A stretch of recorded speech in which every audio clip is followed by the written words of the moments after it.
Yuk sedekah, biar berkah.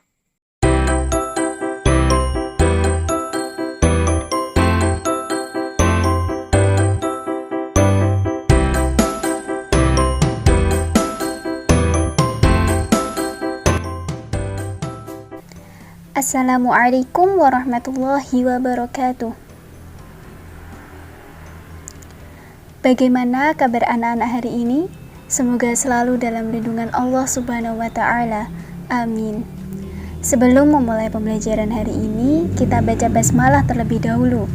Bismillahirrahmanirrahim. Pada kesempatan hari ini, kita akan membahas mengenai ku berbagi infak dan sedekah. Sebelumnya, apa yang kalian pikirkan tentang rezeki? Uang, betul sekali. Namun, rezeki bukan berupa uang saja. Bangun tidur masih bisa bernafas, menghirup udara segar, badan sehat, itu juga termasuk rezeki loh. Nah, sudahkah kalian bersyukur hari ini? Sungguh beruntung orang-orang yang diberi rezeki berlimpah oleh Allah Subhanahu wa Ta'ala. Namun, demikian perlu disadari bahwa rezeki adalah amanah dari Allah Subhanahu wa Ta'ala yang harus dikelola dan digunakan sesuai ketentuannya. Bersyukur itu bukan hanya diucapkan saja ya. Alhamdulillah, hari ini dapat rezeki. Kata-kata itu belum cukup, harus diimbangi dengan perbuatan, yaitu dengan berbagi.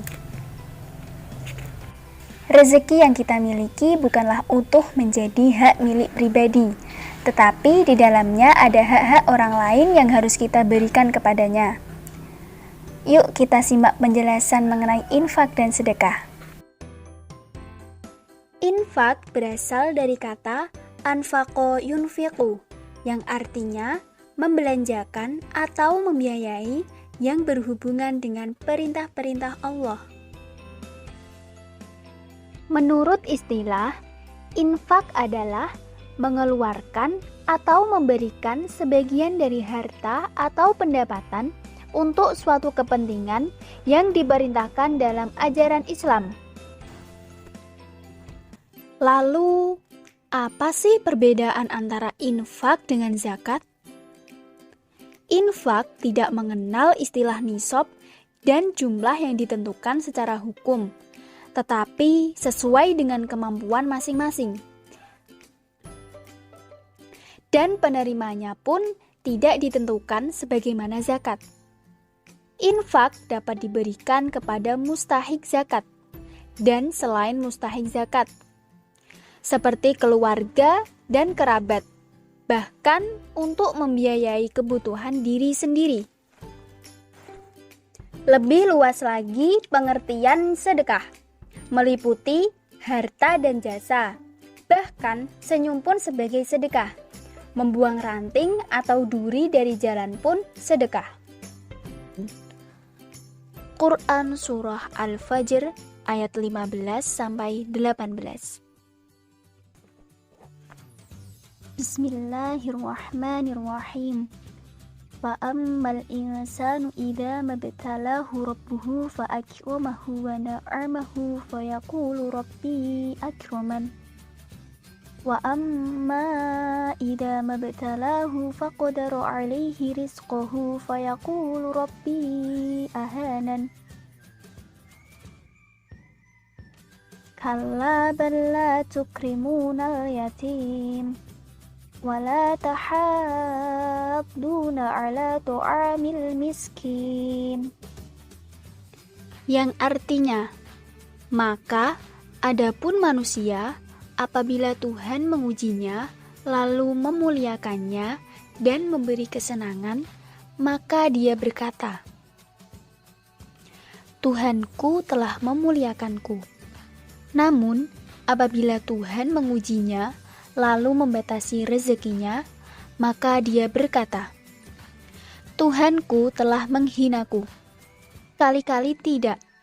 Bahkan kamu tidak memuliakan anak yatim dan kamu tidak saling mengajak memberi makan orang miskin.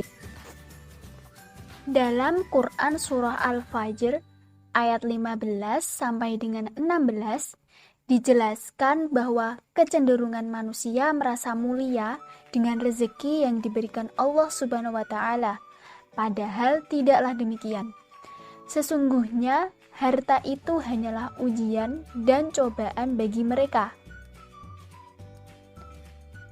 Dan begitu pula sebaliknya, jika mereka diberi kesempitan rezeki, mereka menganggap Allah Subhanahu wa taala menghina mereka, padahal tidaklah demikian.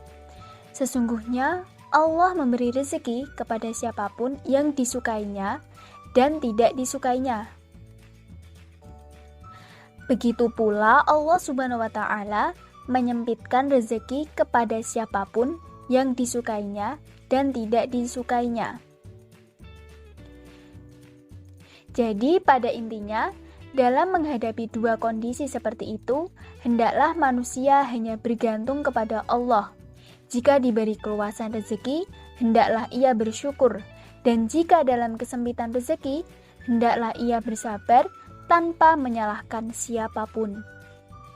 Selanjutnya, dalam Quran Surah Al-Fajr ayat 17 sampai dengan 18, Allah Subhanahu wa taala mengisyaratkan agar manusia memuliakan dan menyayangi anak yatim. Quran Surah Al-Baqarah ayat 254. Ya ayyuhalladzina amanu anfiqu mimma razaqnakum min qabli an ya'tiya yawmun la bay'un fihi wala khullatu wala syafa'ah wal kafiruna humud dhalimun.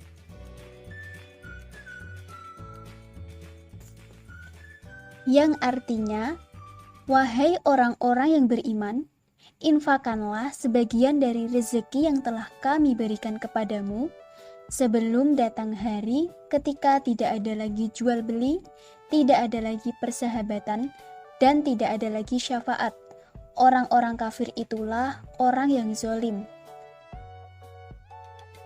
Dalam Quran Surah Al-Baqarah ayat 254, Allah Subhanahu wa taala menyeru orang-orang yang beriman agar menafkahkan hartanya, baik sedekah yang wajib atau zakat maupun sedekah yang sunnah, dan hendaklah bersegera untuk menafkahkan sebagian rezeki yang Allah Subhanahu wa taala karuniakan sebelum datangnya hari kiamat.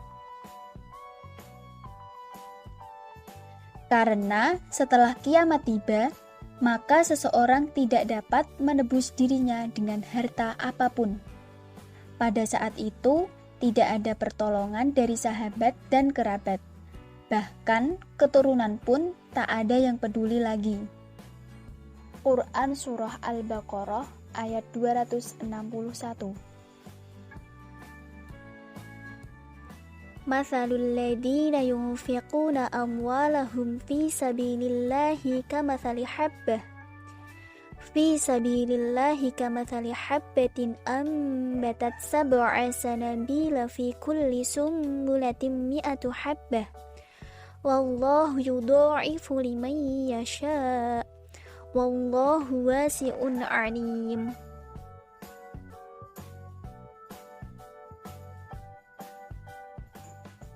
Yang artinya, perumpamaan orang-orang yang menafkahkan hartanya di jalan Allah seperti sebutir biji yang menumbuhkan 7 tangkai. Pada setiap tangkai ada 100 biji. Allah melipat gandakan bagi siapa yang Dia kehendaki, dan Allah Maha Luas, Maha Mengetahui. Dalam Quran Surah Al-Baqarah ayat 261, Allah Subhanahu wa taala menjelaskan bahwa menginfakkan harta dengan ikhlas dan ketaatan kepadanya akan dilipat gandakan pahalanya sampai 700 kali lipat. Ayat ini mendorong agar manusia gemar infak dan sedekah tanpa dibatasi oleh kondisi dan keadaan.